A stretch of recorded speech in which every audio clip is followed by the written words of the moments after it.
por la presentación, muchas gracias por la asistencia, muchas gracias. Adiós. Menos mal que están Andrés y Hernán, porque de mi charla no creo que saquen nada concreto. Pero es la charla de hace rato que quería dar respecto a estos temas, después de haber venido trabajando, ahí sí un poco más sistemáticamente y más sesudamente de lo tecnológico y de lo procesal, como lo hicimos en el libro y como lo hacemos en trabajos periódicos que seguimos publicando y comunicando a la comunidad abogadil. La idea de esta intervención, que espero sea breve, que no pasarme de unos minutos para dejar lugar a lo importante, es dar un contexto muy contextual de lo que implica la evolución de la tecnología en la sociedad y cómo llega al derecho y al proceso. Y en realidad, pensaba, bueno, a ver qué conclusión podríamos sacar de lo que pretendo mostrarles en este ratito.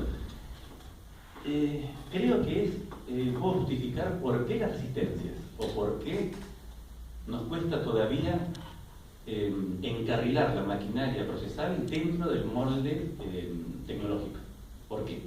Uno siempre tiende a pensar, y yo también reconozco que tendía a pensar, que hay una resistencia de nosotros, los viejos, a esto, y presuponer que los jóvenes, como dominan la cuestión tecnológica, de hecho hay muchos tecnológicos natos, ¿no? Como nosotros tuvimos que aprender estas cosas con el correr de los años, en los jóvenes esto es mucho más simple, pero no es así, porque las resistencias y los problemas provienen de las estructuras procesales creadas mucho antes incluso de la aparición de estas cuestiones tecnológicas. Entonces, esta cuestión de este ruido, pensar a ver desde dónde lo podemos abordar para ver cómo, o por qué existe, y un poco consolarnos de que no es cuestión de viejos o de jóvenes, sino de otra cosa más importante, que es de un profundo cambio de paradigma en la forma, por lo menos, de trabajar los abogados, de ejercer la abogacía y de desarrollar el trabajo tribunalicio en segundo plano. Y digo en primer plano la cuestión de la abogacía por el contexto en el que estamos y porque creo que es donde más impacta, todavía más que en el trabajo de los tribunales, en el trabajo de los abogados, las formas nuevas de trabajar. Así que bueno, si vamos a arrancar con historia, arranquemos con historia. La presentación va a ser todas fotos, así que la idea es ver cómo sale. La primera vez que lo doy copiándome de Hernán, que siempre hace cosas gráficas, muy graciosas. La mía no tiene mucha gracia, pero bueno, las cosas que sean al menos visualmente motivadoras. ¿Qué tenemos ahí? Un papiro. El papiro, miren de dónde arrancamos. Esto va a ser casi un timeline, una línea de tiempo que arranca hace muchos años. Se dice que los egipcios elaboraron esto, inventaron con tejidos de la planta papiro un soporte maleable, transportable, sobre el cual poder dejar marcas. Hacían sus dibujitos, sus jeroglíficos. Entonces, se me ocurrió empezar acá, con la historia de lo que va a terminar en nuestros días concretamente, en los avances actuales. Porque, ¿qué pasaba con el papiro? Empezamos a hablar de formatos de manejo de información. Es decir, ¿dónde almacenábamos la información? El papiro fue la primera forma práctica. Hasta ese momento había tablas de arcilla, había piedras dibujadas, paredes de cavernas. Pero a partir del papiro empezamos a tener un formato que lo podíamos modificar, que lo podíamos trasladar, lo podíamos, según algunos dicen, hasta reescribir. Y es más, con el papiro, leyendo un poquito, y no mucho más que Wikipedia, descansar en eso, al menos a este nivel, encontramos ya casi toda la cuestión desde lo formal hasta lo terminológico que hoy tenemos vinculado con el papel en sí, papel como soporte. Encontramos que el formato clásico del primer papiros eran largas extensiones que se hacían añadiendo pedazos de papiro rectangulares que se arrollaban, hasta que después se ideó un formato que se llamaba códice, que era plegarlo, y se empezaban a armar los primitivos libros. Había vínculos, se los reunía, se empezaban a generar las bibliotecas. Bueno, es más, algunos de esos códices, sobre todo los rollos, tenían una primera parte donde se explicaba qué venía después, donde tenemos los primeros índices. Es apasionante. Acá tenemos el origen del libro. Y manejando este tipo de soportes, obviamente hablamos de soportes de información, de todo tipo. No hablamos de información para nada jurídica, ni ese tipo de cosas. Pero sí encontramos información jurídica en esto, que es el código laboral. Obviamente esto era información, ahora sí pasamos de la información general en soporte trasladable y modificable a información específicamente jurídica. Se dice que este es el primer texto normativo del que quedan vestigios escritos. Obviamente no en papiro, sino en una piedra, pero el papiro está disponible, así que perfectamente esto podría haber estado escrito en papiro. Fíjense, estamos hablando de hace 3.700 años. Quiero que tengan una dimensión temporal desde cuándo la humanidad viene haciendo este tipo de prácticas. Y vamos a ver, entender después por qué lo traigo desde aquella época a nuestros días en cuanto a estos contenidos. Este obviamente era un soporte bastante poco práctico de trasladar y de modificar, pero justamente esa es una de las ventajas que se predican del código de moral, su persistencia, es decir, plasmar una norma en los momentos donde las normas estaban en las costumbres, en la tradición verbal, de un modo que fuese conocida y que fuese inalterable. Eso era lo interesante de esta forma de establecer la escritura jurídica, aunque sea en un cuerpo tan sólido como este. Y además tuvo la suerte de no haberse perdido, así que lo recibimos hasta nuestros días. Lo tenemos hasta nuestros días para consultarlo. No pasó lo mismo con otro importante cuerpo normativo que se perdió. Es más, algunos autores dicen que ni siquiera existió porque no hay vestigios, pero hay muchas otras referencias históricas que hablan de las 12 tablas, con lo cual, bueno, bastantes chances de que haya existido. De hecho, en este grabado que conseguí aquí, se muestra al pueblo romano consultando las 12 tablas. Le dicen que en un primer momento eran de madera y después se pasaron a bronce para tener un poco más de durabilidad, pero que habrían desaparecido en invasiones bárbaras, por ejemplo, del siglo IV en Roma. De todas maneras, como ustedes saben muy bien, la ley de las 12 tablas es la primera versión escrita, ahora sí, no de cualquier derecho, no de un derecho primitivo como el derecho de la Mesopotamia que vimos recién, sino de nuestro derecho, o sea, el derecho que está en la base de lo que hoy seguimos haciendo. O sea, el derecho romano se plasmó por escrito la información de las normas que dejaron de ser consueturinarias, que se acuerdan de los mores maiorum, de las costumbres romanas. Se buscó justamente por seguridad, porque parece que en aquella época los pretores tenían interpretaciones bastante libres de estas normas que estaban en el aire, en la tradición oral. Pues bien, escribirlas fue una forma de fijarlas para dar seguridad jurídica. Fíjense ustedes, una de las primeras funciones de la escritura jurídica, el dar seguridad jurídica, limitar la discrecionalidad, la medida que puede.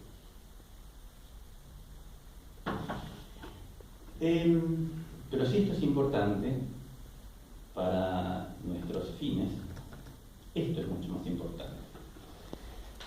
Esta es una escena de la Roma clásica. Acá recordemos un poquito del derecho romano. El derecho romano, el derecho procesal romano, el proceso romano clásico, tenía abarcaba dos etapas de acuerdo a los libros de derecho romano y de historia de derecho procesal. Yo lo saqué del Tratado de Palacio, de Derecho Procesal Civil de Palacio. Se denominaba Ordo Iudiciorum Privatorum, el sistema de administración de justicia privada, derecho civil, procesal civil, que va desde el origen del Imperio Romano hasta el siglo III después de Cristo. Porque luego va a venir el periodo denominado de extraordinaria cognitio, desde el siglo III hasta la caída del siglo V. Dentro de esta primera fase, el Ordo Iudiciorum, tenemos dos fases muy interesantes a nuestros fines, desde el inicio hasta el año 140 a.C., donde funcionaron el sistema de las legislaciones, que eran sistemas de fórmulas verbales, con las cuales las partes le llevaban al pretor la pretensión, el convocado a responderla también se expresaba verbalmente, mediante fórmulas estrictas, y ahí se trababa la litigia. A partir de ahí continuaba y luego frente a un juez, pasaba la cuestión a un juez que no era judicial, era una especie de árbitro. Por eso esta es el ordo iudiciorum privatorum. Después la cuestión va a cambiar con la extraordinaria cognitia, donde va a haber un juez público. Pero lo importante de esto no es ni la naturaleza del juez, sino el formato de las alegaciones, que eran por fórmulas verbales. Los abogados de las partes tenían que alegar verbalmente frente al pretor. En el 140 a.C., no me pasé, no, todavía no. En el 140 a.C., entonces decíamos, aparece este cambio de las legislaciones al siguiente sistema, que es el de el procedimiento formulario. ¿Qué pasó en el 140? Las fechas no son exactas porque se fijan, algunas en el 140, en el 150. Se dicta la lex aebutia de formulis y se pasa entonces a un procedimiento escrito. Y en el 140 a.C., es decir, hace 2100 años, se produce entiendo yo, el cambio de paradigma, de formato del trabajo de los abogados, que es comparable con el que está ocurriendo ahora.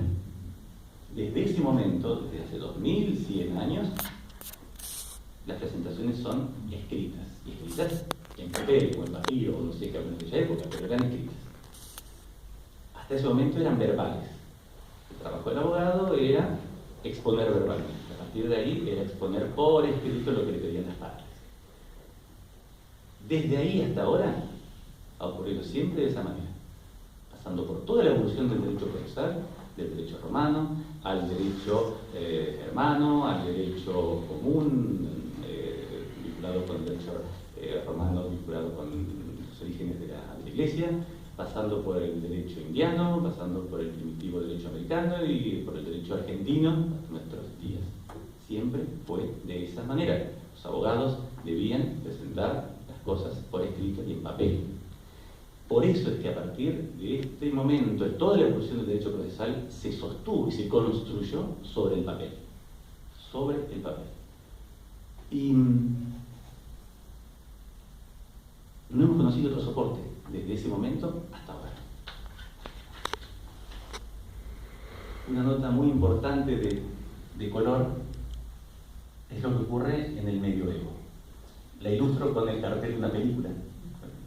Quizás la hayan visto y lo haya visto, es una linda película para ver. En realidad es una linda novela de ver. El nombre de la rosa es una de las novelas más importantes de Umberto Eco, que tiene infinidad de aspectos para analizar, filosóficos, históricos, estéticos, lingüísticos.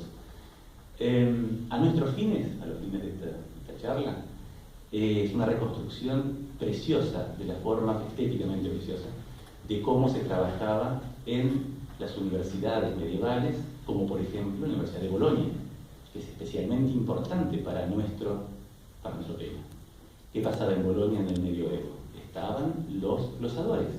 Ahí estaba la escuela de los glosadores, que era un conjunto de monjes que se ven especialmente descritos, el trabajo que hacían, a eso me refiero, en el nombre de la rosa. Era Eco ambienta el nombre de la rosa en un convento, en un sector ambiente religioso, donde existía una muy importante biblioteca, y se los ve a los monjes trabajar. De hecho, el trabajo de los monjes copiando textos es parte importante de la trama, del drama de la historia del mundo de la rosa. Pero lo que a mí me interesa mostrarles, o compartir con ustedes, es que en ese contexto, y de forma manuscrita, es cómo se recuperó todo el derecho romano que veíamos recién a partir de lo que se genera con la ley de los estables y la aplicación con los sistemas procesales que vimos, y que se pierde con la caída del Imperio Romano, fecha en la que termina la Edad Antigua y comienza la Edad Media.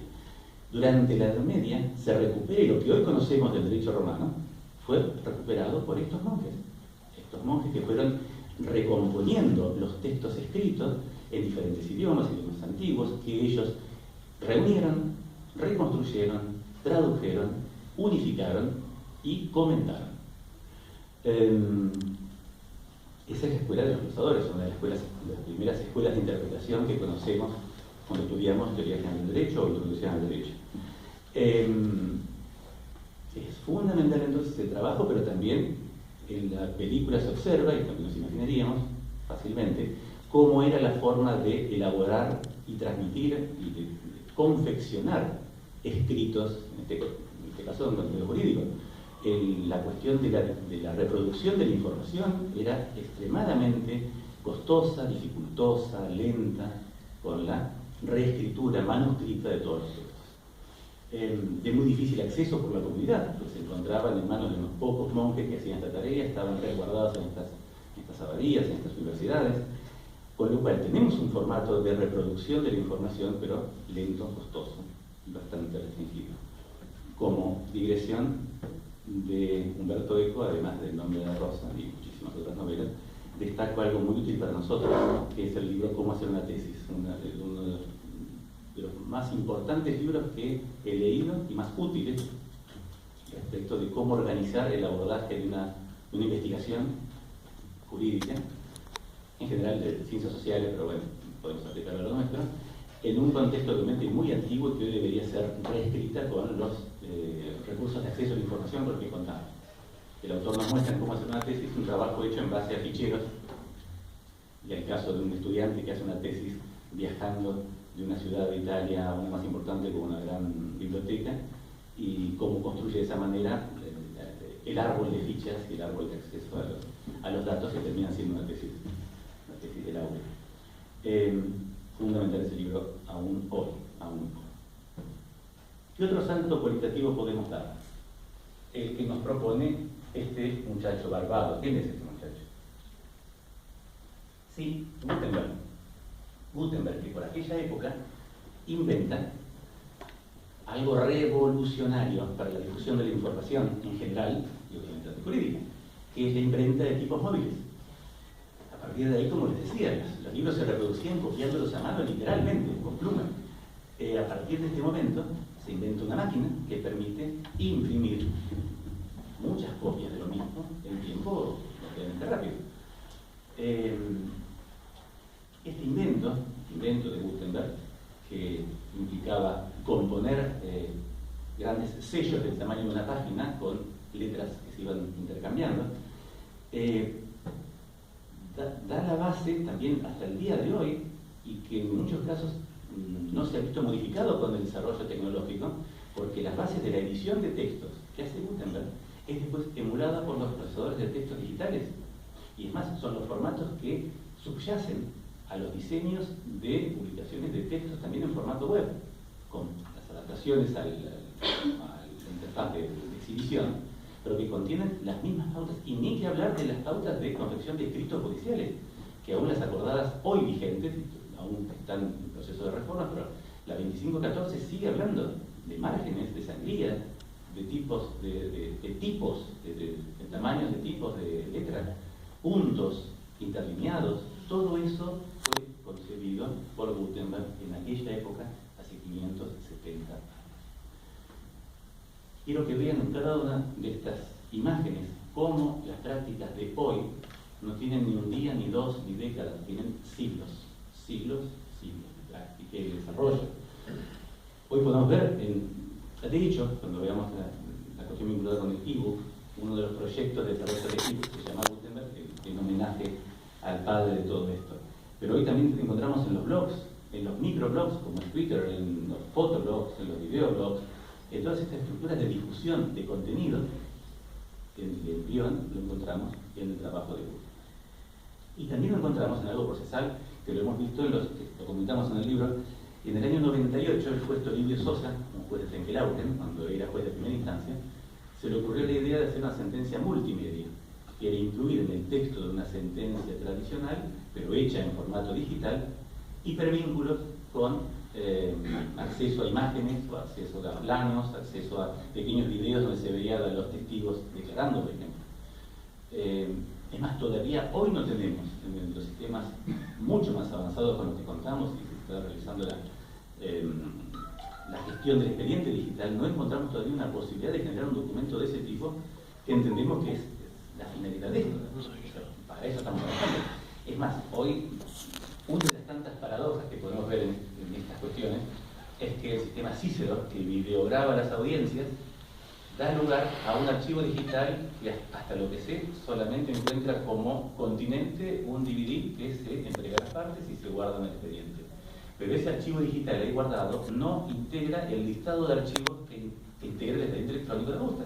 cuando perfectamente podría ser que en la asociación de archivos digitales, que son textos, entre un archivo digital de audio o de video.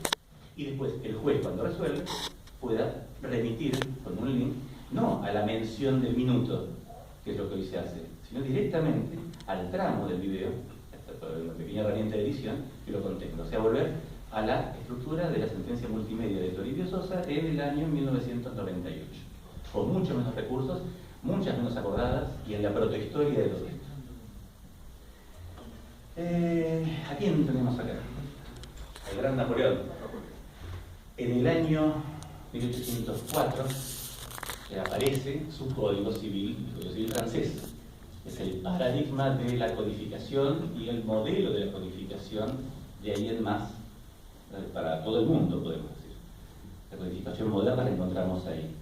Ahí hay una pretensión, digamos, muy ambiciosa, que era reunir en un solo libro, el Código Civil, todo el derecho civil. Esa es la pretensión iluminista, decimonónica, todos estos muchachos posteriores a la Revolución Francesa, que creían que iban a seguir en la codificación, que ahí iban a estar todas las soluciones a todas las cuestiones que se podían suscitar en una rama del derecho. Obviamente eso rápidamente se vio que no era posible, porque las variedades en cuanto a interpretaciones y obviamente circunstancias de hecho que podían modificar el alcance de las normas ahí planteadas era tanta que era imposible ser abarcado por un código por más vasto que sea.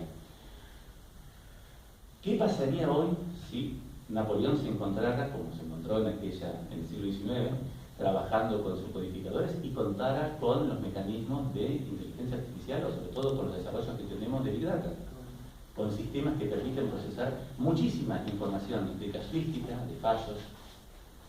Yo creo que tendría hoy un formato muy diferente la codificación napoleónica y no sé si no sería posible abarcar, no digo la totalidad porque es algo que es un absoluto de difícil alcance, pero sí una posibilidad de alcanzar supuestos y combinaciones de hechos y de soluciones muchísimo mayor a la que se pretendía y se intentó hacer con el código de hace 216 años. Y ya empezamos a electrificarnos. Y acá sí viene el otro gran salto, como veíamos hoy desde el 140 a.C., lo único que había para expresarnos era el papel. Bueno, a partir de esta época, y hace 30 años, y pongo las fechas en que aparecen estas versiones de Word, han habido otros autores de texto, pero convengamos que este es el más popular. Y que 30 años es cuando sale en Estados Unidos. Igual estas cosas no tardaron mucho más en llegar aquí, pero bueno, desde hace 30 años que contamos con la posibilidad de expresar ideas por escrito en un soporte que no es papel. Hace 30 años desde que aparecen los procesadores de texto, y el Word es el paradigma, nace el documento electrónico. Solo que no lo podíamos trasladar así al tribunal. El tribunal no lo aceptaba así, porque el tribunal venía con siglos de tradición en papel.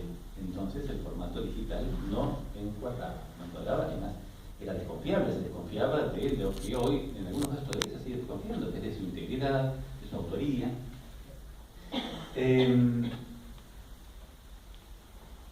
Tiene que llegar la ley de firma digital y sobre todo el Código Civil y Comercial Unificado de la Nación en el 2015, es decir, bastantes años después de esto, para que pueda entrar de la mano de la firma digital el documento electrónico del proceso, o sea, digamos, evaluada su posibilidad de que se ingrese.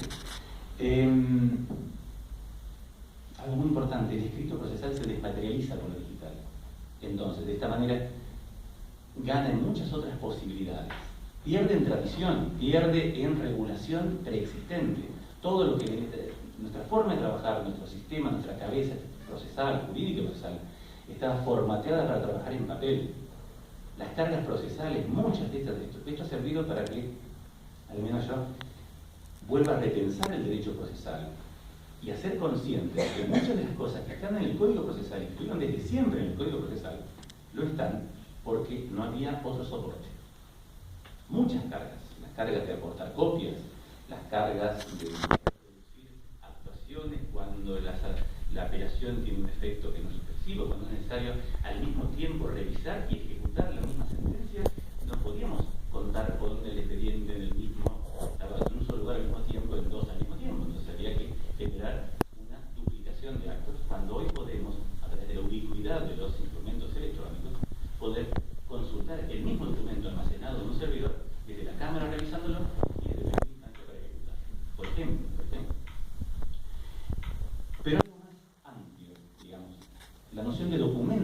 electrónico también cambia, porque empezamos a revalorizar. Ustedes saben muy bien que siempre que hablamos de documentos, hablamos de formas de representación de la actividad humana, y siempre en los ejemplos estaba el monumento, la piedra escrita, pero no se le daba mucha bolilla porque en muy pocos procesos aparecían esos otros documentos que no fuesen los escritos.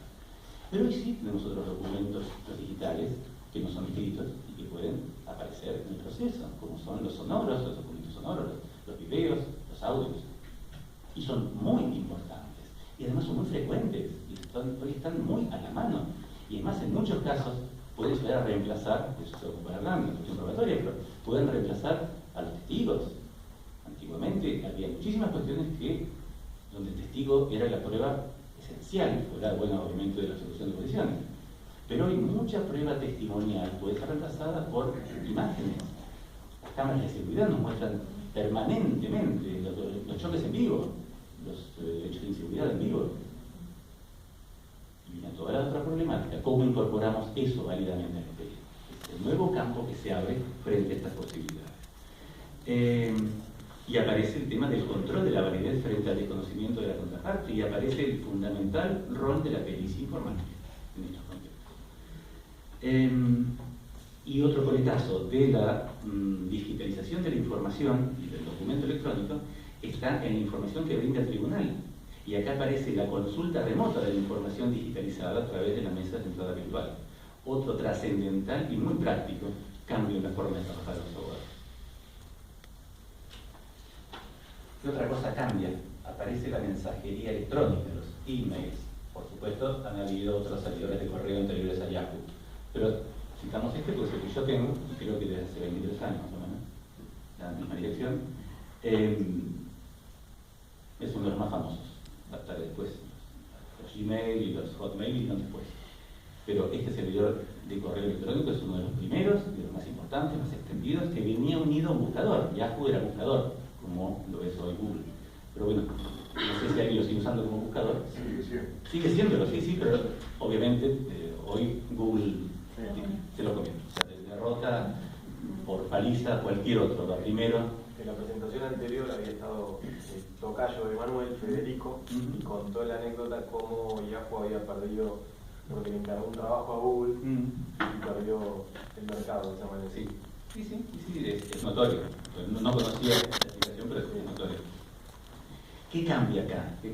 Cambia la correspondencia epistolar que está regulada en los códigos todavía, las cartas, el correo, el tráfico de comunicaciones escritas de las personas. Bueno, cambia radicalmente al punto casi de desaparecer el correo como lo conocíamos y como está regulado. Y es más, cambia el formato de la comunicación privada y también oficial.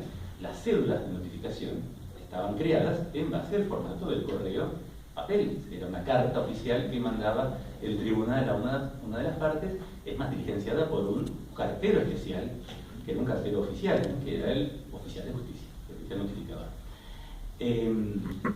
Esto obviamente genera un impacto social muy interesante, porque se ve como algo aprovechable para justamente superar muchas de las demoras y de las inconsistencias de los procesos. Entonces, los primeros desarrollos respecto del proceso electrónico tienen que ver con esto, con la implementación al menos en la provincia de Buenos Aires, con la implementación de formas de notificación electrónica aprovechando la tecnología de la mensajería electrónica, que en un principio, digamos, tenía resistencia, por lo mismo que decimos. Primero porque era algo novedoso, algo no regulado, algo que frente a esta reforma tan drástica de la manera de trabajar de los abogados generaba inquietudes, inseguridades, claramente, cosas que con el paso del tiempo se fueron disipando. Pero, sin embargo, todavía siguen algunos coletazos de estas dudas. Lo bueno fue que desde un principio se adoptó el principio de oficialidad respecto de los correos electrónicos, en el sentido de no descansar en Yahoo, en Gmail o en Hotmail, sino en generar un sistema que reemplace el correo oficial, que era el sistema de mandamientos y notificaciones, por un sistema oficial electrónico de propiedad de los servidores y mantenimiento y control de los servidores donde están alojadas las casillas y los mensajes, para poder monitorear, en caso de ser necesario, el tránsito de las comunicaciones de momento de salida, de llegada, de estado de disponibilidad, de estado hasta de consulta. Es en este campo donde se producen dos modificaciones también seculares, que es la cuestión de los domicilios. El domicilio constituido deja de ser una puerta o un número de una calle, sino que va a ser una casilla electrónica. Y, por otro lado, en este terreno es donde se produce, por lo menos en la jurisprudencia de la provincia de Buenos Aires, el primer caso de exceso ritual electrónico, una cuestión de notificaciones, con el caso Herrera, de la Corte de Buenos Aires, que está en nuestro libro y está disponible en Cuba. La causa Herrera es una causa que la Corte de Buenos Aires resuelve, unas pocas causas que en materia de proceso electrónico resuelve, porque son cuestiones procesales y de muy difícil acceso a la instancia casatoria. Sin embargo, en este caso, se mete y deja sin efecto una sentencia, una resolución de la presidencia de la Cámara Segunda de la Apelación de La Plata, donde se había declarado desierto un recurso de apelación por no haber sido fundado en tiempo. Eso luego de haber, el presidente de la Cámara, haber tenido por constituido al abogado que venía apelando el domicilio en estado de juzgado porque no había constituido electrónico previamente. Lo que pasa es que previamente era todo el trámite de primera instancia, donde habiendo sido intimado a constituir electrónico, igual se lo notificaba mediante cédula, con lo cual no se hacía efectivo el apercibimiento. Pues bien, el primer despacho de Cámara es hacer efectivo el apercibimiento automáticamente y sin intimación y tenerlo por constituido. Y ordenó expresar agravio. La parte nunca se enteró, nunca expresó y se le cayó la apelación. Con ese agravio va a la Corte y luego que la Corte deja sin efecto esa medida de la Cámara para ordenar que continúe el trámite. Con argumentos muy interesantes que ahora no tengo tiempo de desarrollar porque son muy interesantes. Hace 22 años nada más tenemos Google. No hace tanto. No tuvo toda la vida. Pionero.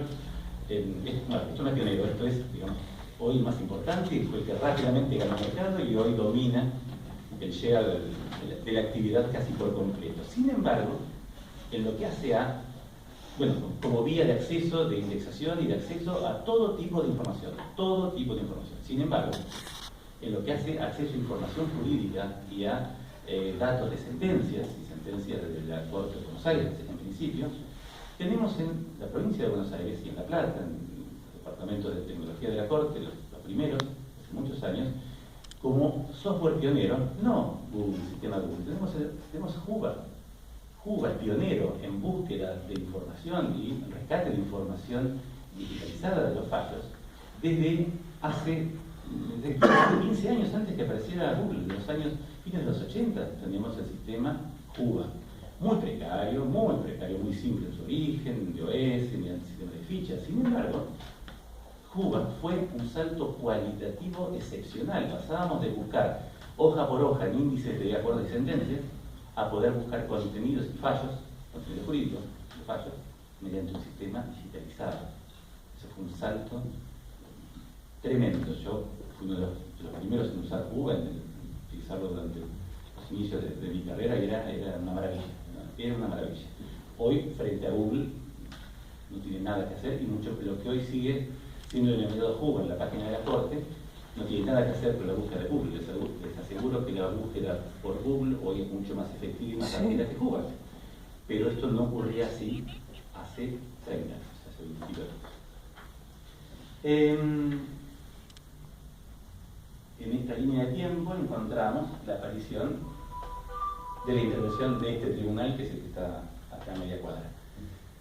En el año 2000 se registra, podemos decir que es el hito de inicio de, no sé si coincidirán conmigo, de la Corte de Buenos Aires, pero creo que en el 2000 podemos situar el inicio de la cuestión vinculada con el desarrollo del proceso electrónico. En el año 2000 se dicta una acordada por la que se crea una comisión en la Corte para generar un proyecto de reforma del Código Procesal Civil y Comercial relativo a los domicilios y notificaciones electrónicas, que al bastante tiempo, después de fases de prueba y de existencia de instrumentación tecnológica que lo hace posible, es lo que se empezó a implementar, fue la reforma al Código Procesal Civil y Comercial en el único aspecto en el que hoy el Código vigente recoge lo electrónico, además de la subasta electrónica. Es la cuestión vinculada con el domicilio electrónico y las notificaciones. El único aspecto hoy con base legal base legal, en esta reforma motorizada por el proyecto que manda la Corte de Buenos Aires a partir de esta comisión que crea hace 20 años.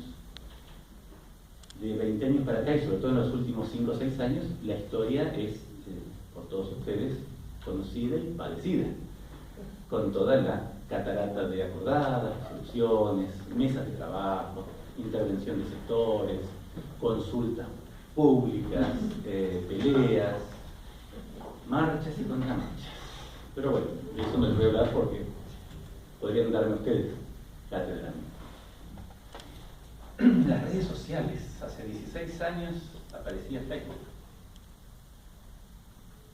Hay otra película linda para ver, mucho más moderna, que El nombre de la rosa, que es red social, donde vemos cómo arranca esto. ¿Qué tiene importante la red social a los fines nuestros, a lo procesal? Que empezamos a tener una doble vida. A la vida real que hemos tenido siempre podemos sumarle una vida virtual. Eso es muy importante porque todo el sistema procesal desde 140 a.C. se basó en que solamente teníamos una vida, la vida real, que solamente podíamos ser encontrados en la puerta de nuestra casa, atrás de la puerta de nuestra casa. Así está generado todo el sistema de convocatoria a proceso de las partes, no son los actores, el otro, a quien va a buscar a su casa. Está todo el sistema de notificaciones bajo responsabilidad del profesional, todo qué pasa con las pillerías si se cambian desaparecen los números, se cambian las placas. Bueno, a partir de que hay redes sociales y hay sectores, hay ámbitos donde podemos estar, interactuar y ser nosotros en la red, ser reconocibles como institucionales, tenemos una presencia donde podemos, entiendo yo perfectamente, ser buscados y encontrados y notificados. Esto que parecería ser de avanzada, todavía no lo recogen las reformas, pero no creo que pase mucho tiempo hasta que empieza a masivizarse la forma de notificar a través de sistemas como las redes sociales, donde, salvo mala fe, no podemos negar que somos nosotros, si actuamos con nuestro nombre, apellido, nuestras fotos, nuestra familia, nuestro perro, nuestras vacaciones. Cambia la dimensión física, la dimensión espacial, la dimensión del domicilio real que conocíamos, se modifica. No.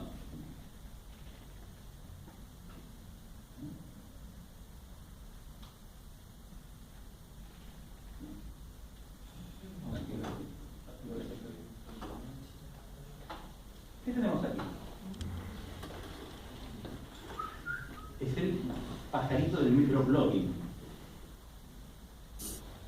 Ya con otros sistemas ya podemos hacer esto, pero a partir de Twitter y el microblogging empezamos a ser todos editores, todos empezamos a generar, a publicar ideas por la prensa, el viejo concepto, ahora a través de formatos muy simples, casi les diría yo, espontáneos y reflexivos, con todas las ventajas y todos los riesgos que eso genera. Empezamos a dejar trazos públicos de nuestro pensamiento, de nuestras ideas, de nuestros sentimientos, que para un abogado, para un tema en juicio, esto es una mina de oro. En temas de, también en redes sociales, solamente en los cruces de mensajes también, pero en Twitter todos somos editores, digamos, no todos tenemos un blog, pero casi todos tenemos un Twitter. Y ahí podemos, digamos,